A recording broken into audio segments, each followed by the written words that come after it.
আচ্ছা, গ্লাইকোলাইসিস তো শেষ হয়েছে। এরপর আসতেছে হলো ফেজেস অফ গ্লাইকোলাইসিস। দেখো, তার মধ্যে প্রথমে আমরা পাচ্ছি তিনটা ফেজ আছে। একটা হলো এনার্জি ইনভেস্টমেন্ট ফেজ, একটা হলো স্প্লিটিং ফেজ, একটা হলো এনার্জি জেনারেশন ফেজ। ঠিক আছে, তাহলে প্রথমে এনার্জি ইনভেস্টিং ফেজ। এটা কোনটা? এই যে 3 পর্যন্ত, কারণ আমরা 1 আর 3-এর মধ্যে কি এনার্জি দিয়েছিলাম, তাহলে 1 2 3 কি হবে? Energy investing phase. তারপর স্প্লিটিং ফেজ, 4 নাম্বারের মধ্যে স্প্লিট হচ্ছে, মানে 6 কার্বন থেকে 3 কার্বন হচ্ছে, তাহলে 4 নাম্বার হবে স্প্লিটিং ফেজ। তাহলে 5 6 7 এই তিনটার মধ্যে আমরা এনার্জি পাচ্ছি, এখানে 6, এখানে 2, এখানে 2, তাহলে এই তিনটা কি হবে? Energy generating phase. ওকে, এই তিনটে জিনিস গেল। আচ্ছা, এরপরে এরপরে হলো ওই যে অ্যাডিপির ক্যালকুলেশনটা, এটা তো আমি পড়তে পড়তে বলে দিয়েছিলাম, ইম্পর্টেন্সটা জাস্ট আপনি পড়লে হবে, বুঝবা। তারপর হলো ডিজিজ অ্যাসোসিয়েটেড উইথ ডি কি ডিঅ্যারেঞ্জমেন্ট অফ গ্লাইকোলাইসিস। আচ্ছা, গ্লাইকোলাইসিসের কারণে কী কী ডিজিজ? একটা হলো ল্যাকটিক অ্যাসিডোসিস হতে পারে, একটা হলো হেমোলাইটিক অ্যানিমিয়া হতে পারে। মানে আমার যে এখানের মধ্যে অ্যানারমিক কন্ডিশনের মধ্যে ল্যাকটেট তৈরি হচ্ছে, এখন যদি ল্যাকটেট জমা হইতে থাকে তাহলে ল্যাকটিক অ্যাসিডোসিস হয়ে যাবে না? এখন এটা হলে সমস্যা কি? ল্যাকটিক অ্যাসিডোসিস হলে বডির আমার পিএইচ মেনটেন হবে না। তারপর হলো কি আমার আরবিসির বাইকনকেভ শিফট। আচ্ছা, এটা পরে আসতেছি। ফার্স্টলি হলো বডির পিএইচ মেনটেন হবে না, তাহলে বডির হোমিওস্টেসিস মেনটেন হবে না, এটা হলো ল্যাকটিক অ্যাসিডোসিস। এরপর আসতে হলো হিমোলাইটিক অ্যানিমিয়া। এটার মধ্যে কী হবে? গ্লুকোজ হলো আরবিসির ক্ষেত্রে আরবিসির one and only metabolic fuel. এখন আর আরবিসির মধ্যে গ্লুকোজটা তৈরি হবে কীভাবে? গ্লাইকোলাইসিসের মাধ্যমে। যদি এটা প্রপারলি না হয় তাহলে কী হবে? যদি যে আমরা যে এনজাইমগুলো ইউজ করছিলাম, যদি এনজাইমগুলো অ্যাবসেন্ট থাকে তাহলে গ্লাইকোলাইসিস প্রপারলি হবে না, তাহলে আরবিসির বাইকনকেভ শেপটা মেনটেন হবে না।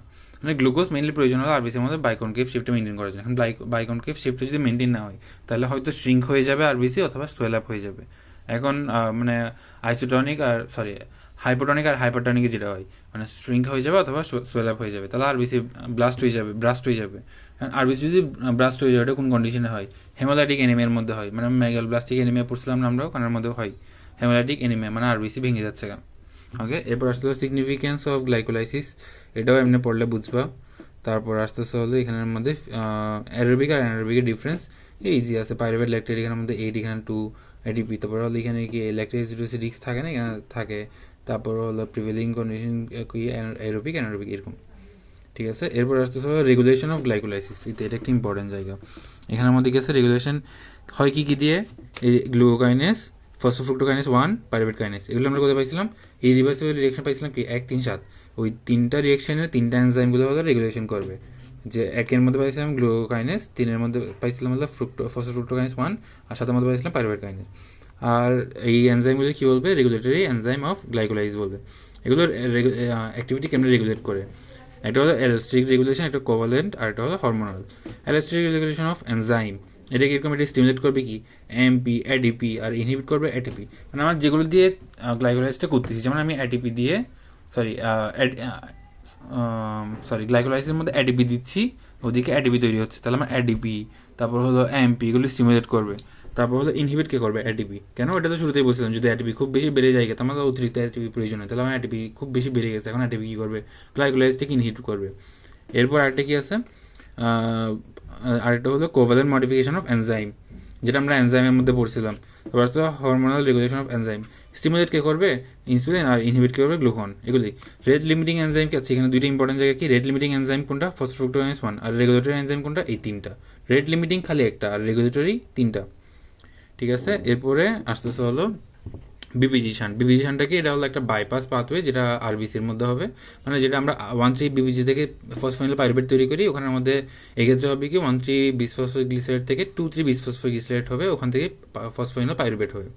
এই যে একটা বাইপাস মেকানিজম, এটা হলো বিপিজি শান্ট, অথবা এটাকে র্যাপড লেভারিং মেকানিজমও বলে। ওকে, আর এটা কেন হবে? এটার হওয়ার রেজাল্টটা কি? এটা হলো যাতে হিমোগ্লোবিনের অক্সিজেন অ্যাফিনিটিটা কমে। মানে টিস্যুর মধ্যে যখন হিমোগ্লোবিন যাবে, আরবিসি যাবে, আরবিসির মধ্যে হিমোগ্লোবিন আছে, এখন হিমোগ্লোবিনের অক্সিজেন অ্যাফিনিটি কমলে অক্সিজেনটা ছাড়তে পারবে ইজিলি। এটার কারণে কি আরবিসির মধ্যে বিপিজি শানটা হবে। তারপর আসতে হল oxidation of pyruvate, pyruvate to acetyl CoA. এখন আমরা পাইরুভেট তৈরি করছিলাম, আরবিসির মধ্যে। এখন এই পাইরুভেটটাকে আমার অন্য কিছু কনভার্ট করতে হবে না। এই পাইরুভেটের নেক্সট স্টেপটা কি, একটা হলো ল্যাকটেট করতে পারি, আরেকটা কি জিনিস করতে পারি, অ্যাসিটাইল কোয়ে করতে পারি। তাহলে আমরা পাইরুভেট থেকে কী করবো, অ্যাসিটাইল কোয়ে করবো। এখানের মধ্যে এনএডি দিব, এনএডিএস2 পাবো। তাহলে এখানের মধ্যে কি রিডিউস কোএনজাইম হচ্ছে, তাহলে ডিহাইড্রোজিনেস হবে। এটা কি পাইরুভেট ডিহাইড্রোজিনেস, যেহেতু সাবস্ট্রেট নামের সাথে পাইরুভেট ডিহাইড্রোজিনেস হবে। আরেকটা কি থায়ামিন পাইরোফসফেট। থায়ামিন কত, থায়ামিন হলো B1 enzyme, sorry B1 vitamin. ওকে, তারপর হলো কোএনজাইম দিব, ওখানে কার্বন ডাইঅক্সাইড। কেমনে, পাইরুভেট হলো আমার 3 কার্বন, অ্যাসিটাইল কোয়ে হলো 2 কার্বন, একটা কার্বন কোথায় যাচ্ছে, কার্বন ডাইঅক্সাইড হিসেবে বেরিয়ে যাচ্ছে। তাহলে জাস্ট এই রিয়াকশনটা ছোট একটা রিয়াকশন। তারপর এখানে সাবস্ট্রেট কি পাইরুভেট, প্রোডাক্ট কি অ্যাসিটাইল কোয়ে, সাইড হলো অক্সিজেন টিস্যু, সেম আগের মতো কম্পার্টমেন্ট হলো মাইটোকন্ড্রিয়া।